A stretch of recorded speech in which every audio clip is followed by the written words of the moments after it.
What's going on, guys? I hope you are doing well this afternoon. It is literally 4:04 p.m. where I am at in Texas. Just wanted to talk about what I'm seeing currently on the charts. So I'm going to start with Ethereum real quick just because it's something that I'm kind of currently trading. Um, all right, so what I had seen was a very narrow falling wedge kind of play out. As you can see, we had multiple yellow X's. These whales were having a field day and kind of just dumping on the market, taking advantage of bad news. And yeah, they were doing like quick micro scalps. Didn't really last all that long. As you can see, there are wicks. So usually when you see long wicks, that just means that buyers are ready to defend these levels, and that is exactly what happened. Essentially, what I'm seeing here is this falling wedge breakout. Now, there was a divergence here that did ultimately play out, which led to an additional dump prior to this pump to the upside. But I wanted to zoom in really quick on the 37-minute time frame. We did get a confirmed 9 and 21 exponential moving cross not too long ago, probably about like an hour ago. Since then, it's been up. So usually, as you can see, the Bollinger Bands right here. So I'm going to turn off everything here except the Bollinger Bands so you can just see exactly what I'm talking about. So the Bollinger Bands are this little red zone right here. When they narrow like this, that just means that a very parabolic move is about to happen. All right, so how that usually works is you want to see from local bottoms to local tops. In this case, we're looking at this bottom right here. I'm going to make that solid and change it into a different color so you don't confuse it with all the other lines. And here. So you could actually make an argument that it's right around here. Yeah, that's a little bit more better. So going back to the Bollinger Band, so when this narrows, that just means that we're currently in a really tight range and the direction that it breaks out will be a huge move. Now, I do have an implication given that this is a falling wedge. We're most likely going to head to the upside as opposed to the downside. All right, so I'm just going to turn back all my indicators right here, the market liberator indicators. So we have multiple instances that are leaning bullish. Now, I'd much rather see a candle close above 1532 to really actualize this. I don't like weekend price action. There's a lot of fake outs that happen during the weekend, so I need multiple confirmations for things to happen. I'm not going to sugarcoat things. I am currently in a long position, but I also do have fail safes. I do have a trailing stop in place, worst case scenario, if things go the other way. But as it stands, that 9 exponential moving average cross is pretty indicative to a move to the upside. We're on the hourly close. We're trying to break above this at this time, above this long-standing resistance line here. So if this were to break to the upside, we were most likely going to go back to the 0.786 area and maybe test that. Ultimately, we could test it as a resistance to then come back down lower to the 0.618 area, or we could actually break through it. But now I do want to take in consideration these lines of previous support here, these yellow dotted lines right here. This to me, given what happened yesterday in price action, I do see this zone as another line of resistance, and this line right here, I do see this as a resistance line. So there will be turbulence attempting to break these levels. So it's just something to take in consideration.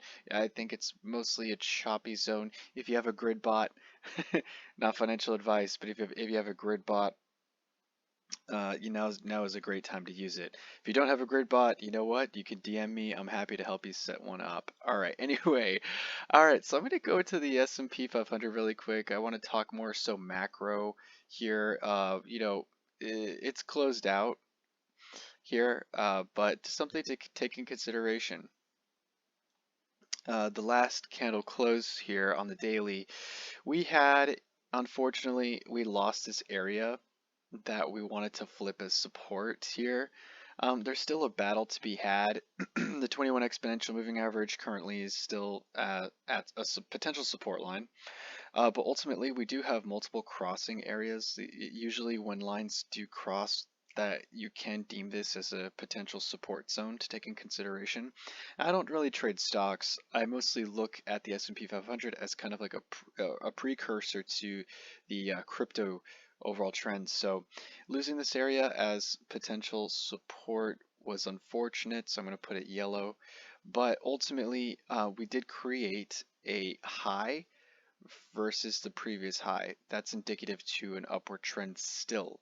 As you can see, we got a low, we got a higher low area, and then we got a low, and then now we got a high. So the onus is on the bears, really. The hard work is on the bears side because the bears are going to try to buck trend. Obviously, there are zones to keep in mind. So, for example, if we do have a candle close below, 3,963.91 during Monday's opening session, then yeah, I would definitely expect considerably more downside. But I can't necessarily say that up until Monday. Even then, I don't even think that's going to happen on Monday. For all I know, we could bounce off the 21 exponential moving average and realistically continue an upward trajectory of that momentum.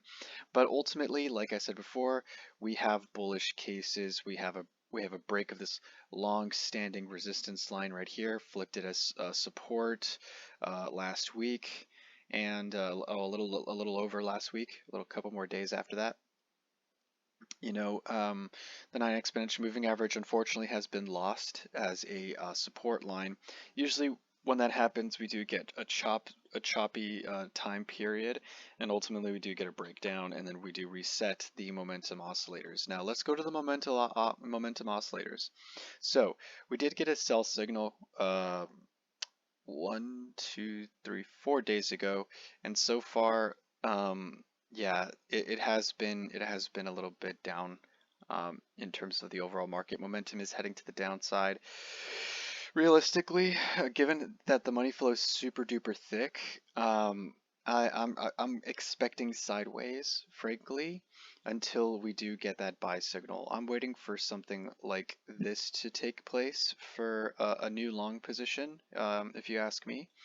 Right now, in regards to the crypto markets, I'm just doing scalp longs and more so just letting my grid bot kind of handle things as time goes on. I personally don't like to trade during the weekend, but if I do see sideways price action, I'll leave a grid bot on and I'll try to, take advantage of that arbitrage opportunity. Okay, so as you can see down here, this dotted bar here, we did print the first red dot here. Now keep in mind it is the weekend, but these usually are long standing, and let me just go back to previous history. Red dot, downward continuation until we got a bullish divergence right here. See these lines? Let me just zoom in on Market Liberator indicator and circle them. So these divergences are very, very powerful. You see a red divergence, we're probably going to fall down pretty hectically. If you see a bullish divergence, we're going to pump pretty hard. So I love to make my serious moves during these divergence times. Right now, we don't have a bearish divergence nor a bullish divergence, so really I'm kind of just sitting back and relaxing and just waiting for the market to come to me. Overall, yeah, that was just kind of my macro sentiment. Now let me go to Bitcoin. Let's see what's going on with Bitcoin. I haven't been keeping track of that chart since yeah, the rip. So let me go to the 37-minute time frame. Given that we are on the weekend and this is intraday time frames, I want to see what's going on here. Okay, so the money flow did flip bullish once again. We did get a buy signal. How many hours ago? About almost 2 hours ago, we got a buy signal. Since then, we've been moving to the upside. We did have this long-standing negative money flow consolidation, and yeah, after that consolidation, we are now pumping to the upside a little bit more. Now, this isn't a reversal by no means. We have to see a lot of things happen for us to say, yeah, this has been a reversal. Personally, if you ask me, I do see maybe an opportunity to kind of create a lower high, and then we could potentially go lower. That's kind of where I am at, given to what I'm seeing on the daily charts. But yeah, I'm going to turn off these. I'm going to go to Market Liberator here because these inputs are for the 4-hour. So I'm going to turn off that here really quick, and then go to the daily because that would make a lot more sense here. Oof. All right. So we have not confirmed a cross in the daily, but if you go to the 12-hour, which is a precursor, we have crossed to the downside for the first time. Now we have yet to test the 9 exponential moving average as and 21 exponential moving average as resistance. So we're in a little interesting situation because we're at the bottom of the Bollinger Band, but we did get across. Usually this at the very least will lead to choppy and sideways for a week or two, or sideways and even like down lower. So that's something I'm keeping my eye on at this time. So I'm going to turn off all my indicators here. I'm going to do some Fibonacci work really quick, given that we did create a high, and since then we've been going to the downside here. Let me get that going. All right. All right, let's see here. All right, so let's see what we got. Okay, so I have this blue box here because we did have this as long-standing resistance for some time, and we have an opportunity as a community to flip this as support. Now, if this does give out, I would expect us to retrace back to the bottom. But overall, I like to keep my eye on these levels due to just commonality. Usually these levels are considered bounce zones if and when price comes around that way. Now there is a lot of confluence around the 0.618, so I wouldn't mind seeing a bounce right here for further continuation to the upside. Now keep in mind though, if we do lose this level, this is a crucial level. So even if we do to the 0.32, I wouldn't consider us done. I would not. Most likely would be chopping within this grid area zone here, roughly around a percentage of about 28%, a 30% range. That's the beauty about bear markets. They give us pretty intense ranges. So if you zoom out and you go to the momentum oscillators, we are losing money. Money flow is pointed to the downside. That just means money is leaving this market. Now, we did get a blue buy signal, which is rather intriguing, but to be honest, I don't like blue buy signals right after a 9 and a 21 exponential moving average cross. So if I turn my indicators back on, you'll see what I'm talking about. Excuse me. We recently, a couple days ago, got a confirmed cross right here, which was roughly right here. Yeah, it was 3 days ago, pretty much. We got that confirmation, and since then it's just been down. So even if we were to bounce, um, yeah, maybe a 3.4% pump, a little bit farther than that, and then we're most likely going to continue to the downside. That's just how I'm kind of looking at the market. Now, keep in mind, it is the weekend. I don't like weekend price action. I know I'm doing a video on the weekend, but there was a lot of things that kind of developed yesterday to where I had to, you know, kind of put my 2 cents in regards to what's happening. All right, so I'm going to go to Ethereum and BTC. So I like to look at this and really see how the health of the market is turning out. So a while ago, I noticed that this triangle pattern did break to the downside, and so far it's looking like it's getting a cross on the 12-hour to the downside. So if you go to the 4-hour, it's more indicative to truth in terms of price action. But yeah, when these triangle patterns break out, the measured move is equivalent to the top and the bottom at this point, and that measured move is an eventual downside to 0.0609. So yeah, it's indicative to the crypto market to dump a price to 0.0609. But yeah, uh, these are long-term moves. So ultimately, what this chart tells me is that Bitcoin is just a better asset to be dollar cost averaging into versus Ethereum. Now, I'll tell you right now, I've been purchasing Ethereum more so than Bitcoin, but we are still in a bear market. Bear markets, you wanna retain your TA, you wanna retain your value. And how you do that, you invest in the safest thing possible within a particular market, and in the crypto space, that is Bitcoin. All right, or you can do Pax Gold. All right, Pax Gold is a great option as well if you still want exposure to, the cryptographically uh, monitored gold market, which that's what Pax Gold is. I love Pax Gold. I love Bitcoin. I love Ethereum. The slow movers of this market, especially since we're in a bear market. But yeah, I mean, we got some risk taking going on still. Ultimately, given what the markets are indicating, we are still in a risk on environment. So even though right now we have this temporary moves to the downside, I do ultimately feel that eventually risk on is kind of just the way that we got to go, given what inflation's happening. Uh, and businesses, they have to turn a profit or else, they go dead. So there has to be risk on at some point in time, like it or not, the Federal Reserve. All right, so I'm going to look at Litecoin versus BTC. So I've been keeping my eye on Litecoin since August, which was right around here. This is when I started dollar cost averaging into Litecoin. The reason being is because of the momentum oscillators. I was noticing the money flow just, every so often, yes, it would dump, it would dump, it would dump. But we had this slow grinding momentum, upward momentum. We're kind of having that again. So if you zoom into today, we are above the zero line. Okay, so when these blue waves are above the zero line, that just means that it's easier for the bulls to move price to the upside versus the bears pushing the price down. Not only do we have momentum to the upside, but the money flow not only created a low right here, but it created a higher low. So when I see that, I feel pretty confident about the momentum oscillators. On the daily chart, they are in our favor. Now, another reason why I am bullish on Litecoin versus Bitcoin is because we got this a couple days ago, this 9/21 exponential moving average cross.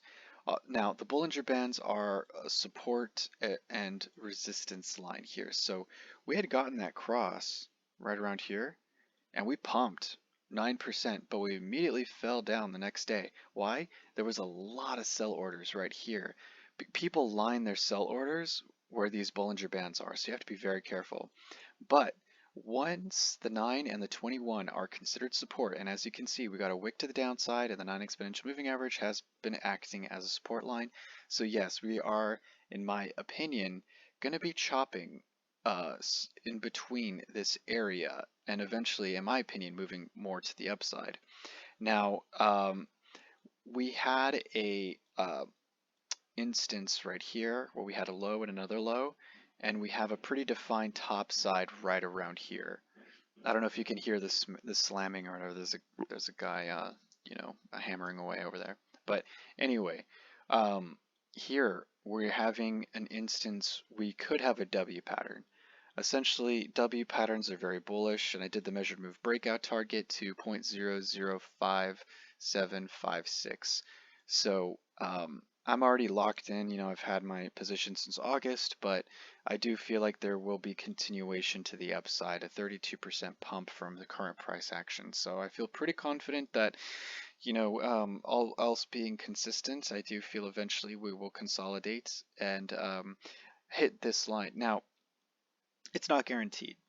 There are points of failure, essentially. So if I see a candle close breakout below this 21 exponential moving average and we create a lower low right here, yeah, I would most likely expect a dump to the downside. We could have a triple top scenario. Those are very, very rare, but it's just something, nothing is guaranteed in trading. It's more so you have to understand the probabilities and make your decisions with all the data that you've been given. And in this case, we still have a valid W pattern here. And you could also argue that this is somewhat of a bullish consolidation period due to we got a low and a higher low, and we've had higher lows in this case.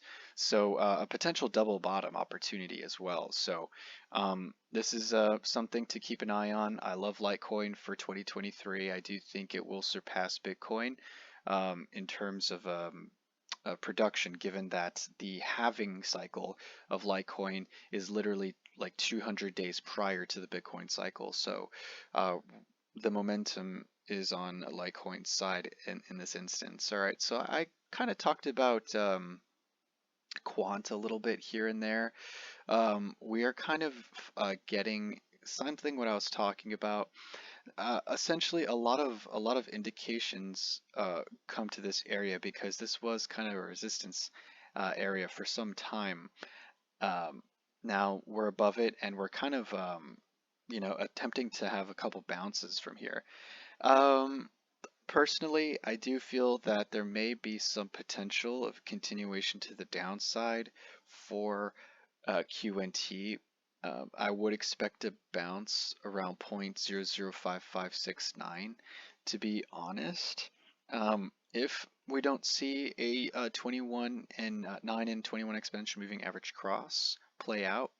Um, but yeah, from the top all the way to here, we essentially broke down from this, broke out of this descending line here, and since then we've just been going sideways, which is a good sign.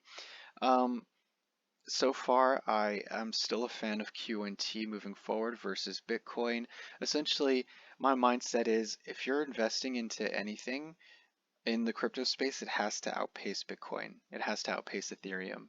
So, I take that in consideration. Now, you can buy those pump and dump coins and stuff like that, or you can buy those like IPO project or ICO projects that like rip and then a month later they just retrace. That's fine. That's not my game. I'm not a big fan of that stuff in terms of charting. Like, I don't like to chart those things at all. I look at things that have like staying power, things that like I can buy and then just not look at for 6 months and like I'll be happy. Those are very, very risk on. I mean, crypto in a sense is very risk on in nature. But the farther out you go, the more the market goes against you. There's a lot going against you at that point. So I look at things that have staying power, things that essentially outperform Bitcoin. QNT, Litecoin are my favorite assets of 2023 to do that. But anyway, I'm going to leave it at that. I just want to say thank you so much for your time. I appreciate you guys if you're still watching. But yeah, let me know if you want me to talk about any particular coins of merit that you'd like some assistance on. And yeah, I'd appreciate any comments, questions, concerns, and likes and shares and all that. So yeah, please do so. Um, anyway, have a great rest of the weekend. I'll talk to you very soon. Bye.